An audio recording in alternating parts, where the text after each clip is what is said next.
Hi folks, my name is Kaeley Jade Wiebe and I am the festival director for the 2021 Ukrainian Village Music Fest. I am so delighted to be sitting down today with Vadym of Mad Heads. Now, if you don't know who Mad Heads are, you should really check them out because they are an absolute legend of Ukrainian rock music.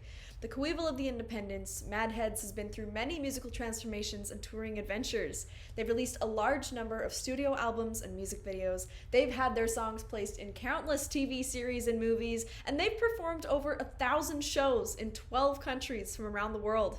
Without further ado, Vadym.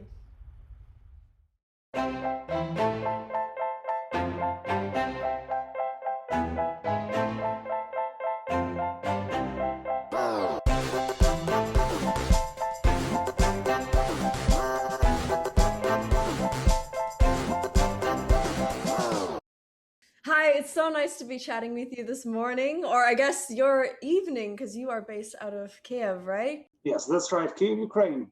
Yeah, that's so cool. Thank you so much for taking the time to chat with me this morning. So I want to know first, like, how has the pandemic been for you? How have you been handling the last year and a bit now? First of all, I would like to say hi to you and to everybody who will be watching this interview. I'm really glad and thank you for this opportunity. Uh, it's important to keep the connection going under this very special circumstances. I try to think about other things, not the pandemic, as much as I can. I try to use my time this way. But the reality is that it's still here, and we still have some problems with it, some difficulties. Okay, so I'm staying here in Ukraine because my mom, my brother, my family, like lots of friends that I have here, and it's I think in this situation it's important to stay with people who are important to you. While you cannot travel, you cannot do anything related to music, entertainment, all that kind of stuff. I Yeah. miss that so much, but this is what's happening right now. It's a very unusual thing, but still, I have enough opportunities to play music for myself, for people I'm living with, for my friends when we meet sometimes, and even we played a few gigs during this time with Ukrainian lineup of Mad Heads because currently there are two of them. One is based in Toronto, another one is still in Kiev. So I used to fly back and forth and play concerts on both sides of Atlantic, but now I have to stay and see less people than usual. So I chose Ukraine for now.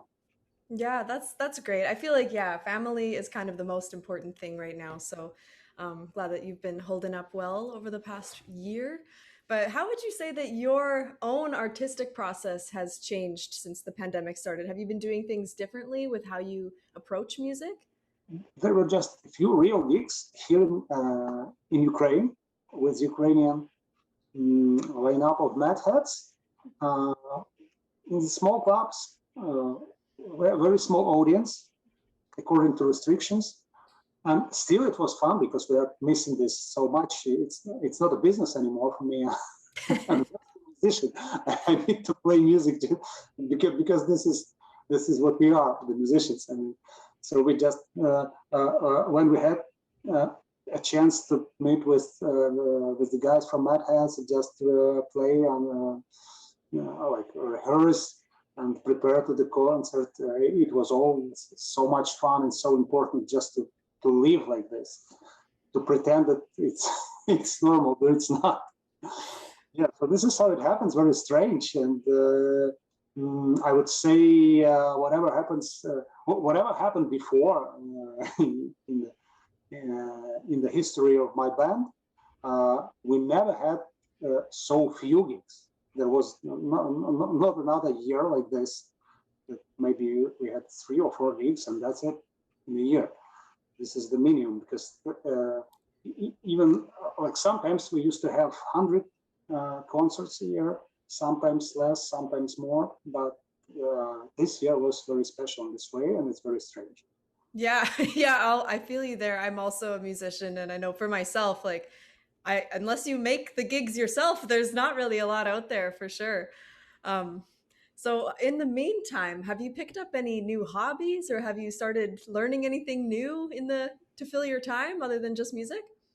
Well, I do fill my time with music in the first place. Like I'm thinking about some new songs. Have more time to spend this way, more time than usual actually. So I probably would have more new songs when this ends. And I'm also thinking about a new album right now, or maybe a series of singles, uh, new songs anyway. Uh, we could make some of them. We released one song right in the start of pandemic, and it was dedicated to this situation. It was Mm. called. There were two versions, Ukrainian and English. In English, it was called "Take a Little Time," Mm. uh, while in Ukrainian it was "Серця відкрити," which means you have to open hearts to people that are close to you, and this is what the most important. This is Ah. the main message of this song. And we even had a chance to make a video in Toronto, uh, which was unexpected because like the song uh, made itself. Like I didn't do the song. It was making me. It was bugging me to do something. I just came up with an idea, and we've been in Canada with my son, quarantined, not going out, not seeing people, just connecting online with friends and family. And I played the song with the guitar, and he made a video on the cell phone, and I put it out on Facebook. And friends started to contact me and said that you have to release this song, you have to finish it, and you have to make a real song. And I decided why not. So it happened. Like we figured out how to do the whole track, recording something right in that room, and sending files to a guy in Kiev who is great sound engineer, and he Mm. made the rest. Uh, so there was a song, like a real track, and I contacted my record label in Kiev, and I showed them, and they said, yes, we want to release it right away. And after that, a friend in Toronto who is a good professional operator, Markian Radomski, he said, let's go out in the downtown and just make some video where there is no people, because it's such a weird look. Huge city, huge buildings, and empty streets.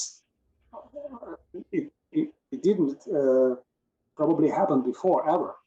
To have Yeah. to see you, right? So Yeah. we went for a few hours, and there were just a few cars on the background, so we could get rid of them. And we thought that maybe police will come and say something that we don't have to do this, but they didn't.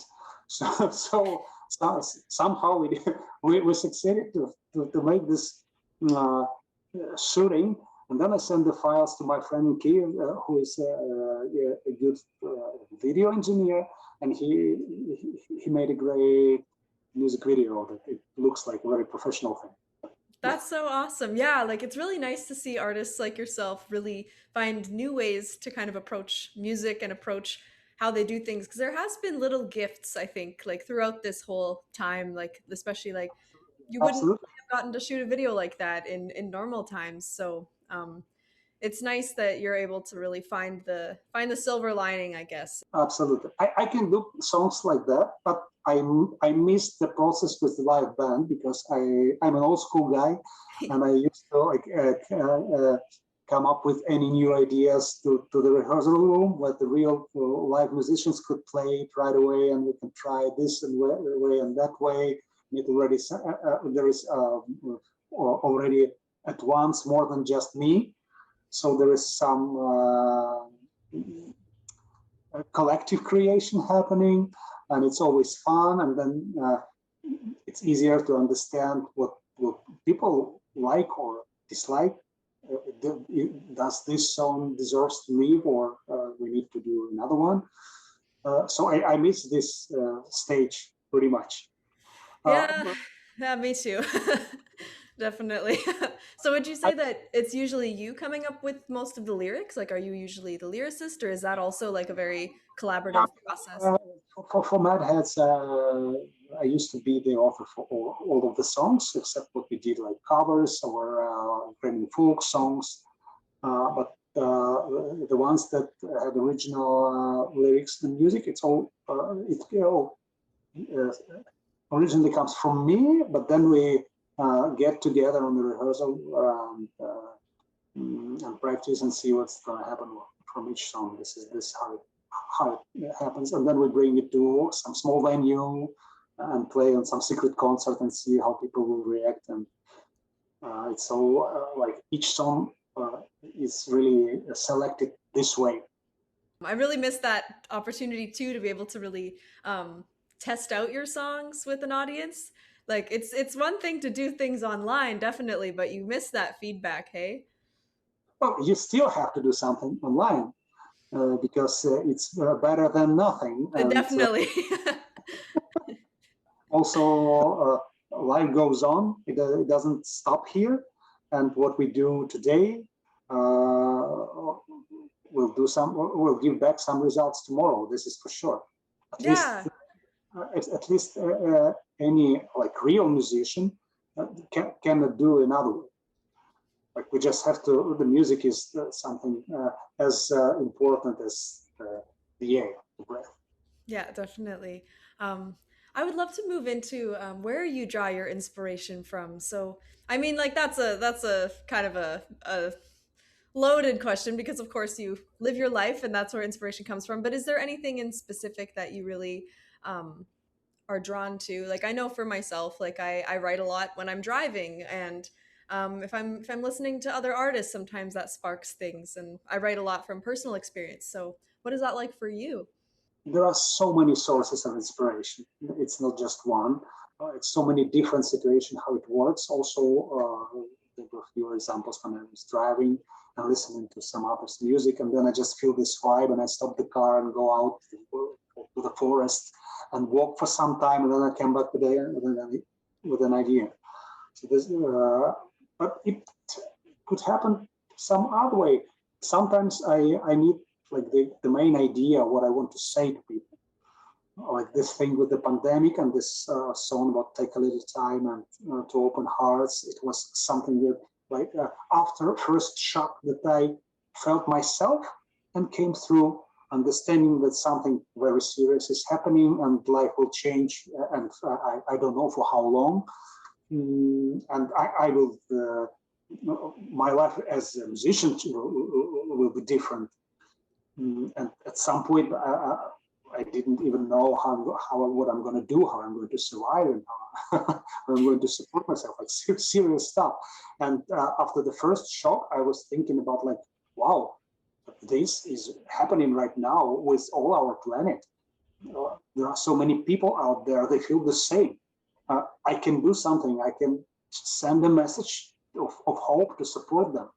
And we did some video with my son. We went out to Ontario Lake, and I just played with acoustic guitar a few Mad Hat songs, like the most famous ones, and we posted them and posted to YouTube and Facebook. And then this new song came up, so we did the same, and then we did the music video. So it's yeah, this is also a lot of inspiration actually, and Yeah. in the future we will still keep this special experience in us, and I think many people actually uh, uh, came out, will come out of this with the benefits. Right? Yeah. Find something in ourselves to see if the people that we are now with, if they are the right people, and also sometimes they miss our attention badly, right? The Yeah. family, friends, this is the time. This Yeah, is it. exactly. Well, especially because you tour a lot too, so I'm sure that definitely like not being home can take a toll on those relationships. It's like not an easy life for sure for some people. Yeah, that's true. That's true. So you've kind of been all over the world. Like you've toured all over the place. What has been some of your favorite moments? Like where are some of your favorite shows been that you've played? The one that usually comes to my mind first was the one of the first biggest concerts that Matt has played back in 2005. Yeah, like a big music festival with the huge stage by the Dnipro River, Тавriiske игры, Tavria Games. It doesn't exist now, but it used to be the most important festival for many years in Ukraine, like with all the pop stars that we have and from some foreign stars as well each year. And before that, Mad Hats existed for many years as a rockabilly trio. Mm. And we applied to play this festival many times, and they always said that you doesn't fit, like your music is very alternative for this. Okay, we played the rockabilly festivals in Europe, which was also fun, and lots of different interesting stories happened about that. But then when we changed, we started to sing, I started to write songs with Ukrainian lyrics, because we started with English.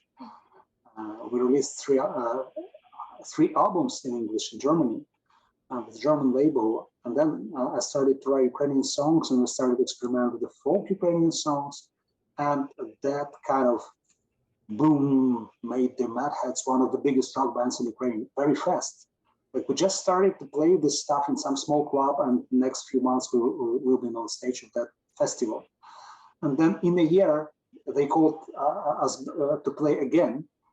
And one of our songs by then was the biggest hit ever, which is still very famous in Ukraine and outside Ukraine, wherever Ukrainians are.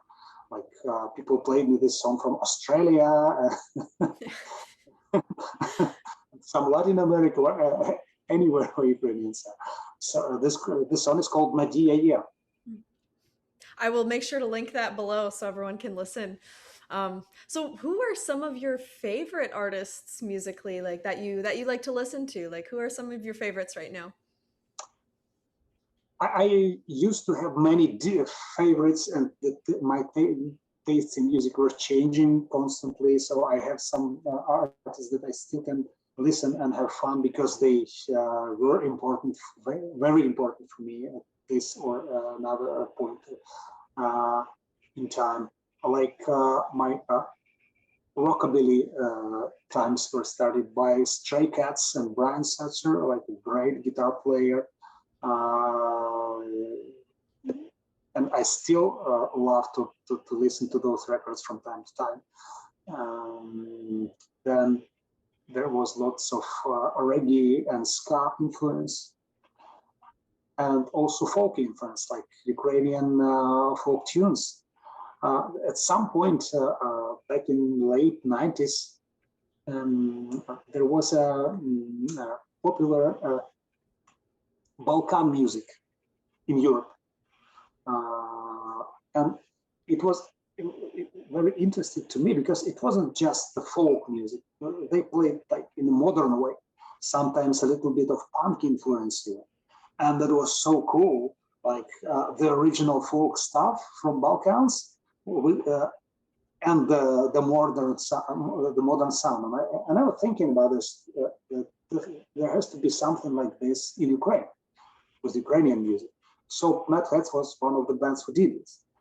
And it was accepted pretty cool in Western Europe because we played a few festivals in Germany and Czech Republic with that stuff already with Ukrainian songs.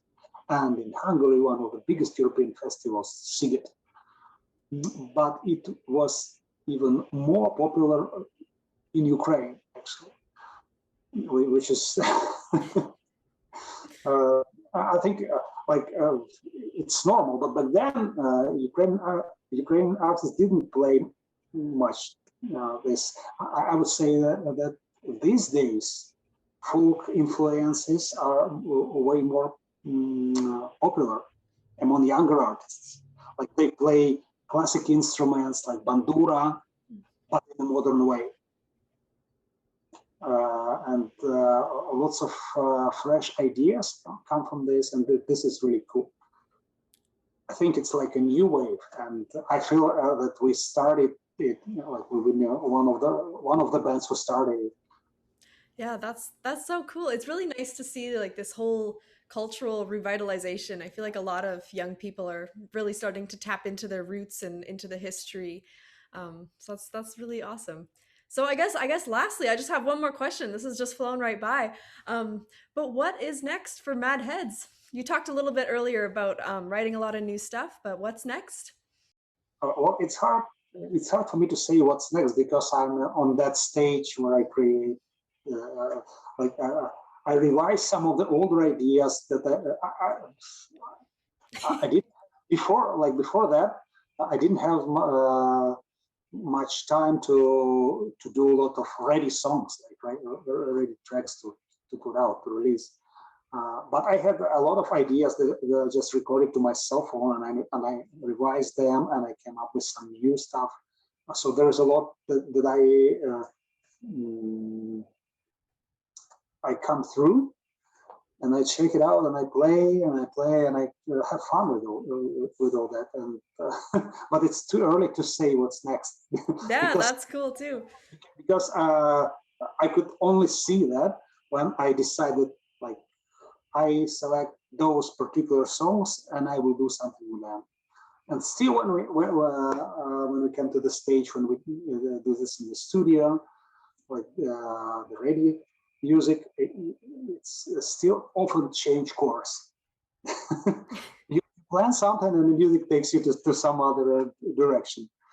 So this is actually very exciting because this is what I love about it. I always have some plan. It never works exactly the way I have. Well, that's so wonderful. And I just want to say thank you so much, Vadim, for taking the time to talk to me this morning. I know I'm super excited to watch your performance in the festival stream. So I really appreciate, and all of us here at the Friends really appreciate you taking the time to chat this morning or this evening for you, I guess. Well, thank you so much, Kaeley, for this opportunity to chat and to communicate with all the people who will be watching this. Also for the opportunity to perform at the festival. I really hope that someday we could come with Mad Hats and play live on stage. That would be really cool. I can wait that to happen maybe next year. Hopefully, fingers crossed, everything will be back in person next year. But take care. Take care now. Have a great night.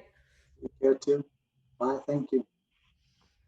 Thank you so much for joining us today. I had a wonderful time, and I hope that you did too. Make sure that you check out Vadym's performance in the Ukrainian Village Music Fest stream, which will be premiering next week. Take care. Дуже дякую.